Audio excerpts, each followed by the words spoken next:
It's very easy to create such structure in Sketchup using free plugin. So first you need to draw a curve line like this. Line must be curvy, because this plugin won't work with straight line.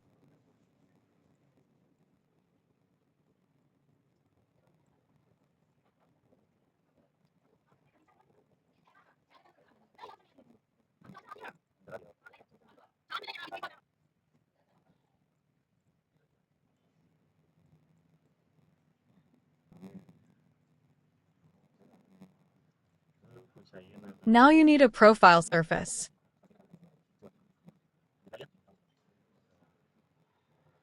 Now use extrusion tool. You can download through the link in description.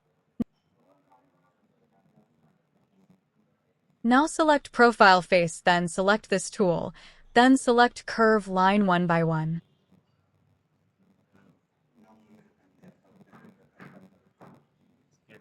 Then select profile option, then click OK. That's it. Have fun.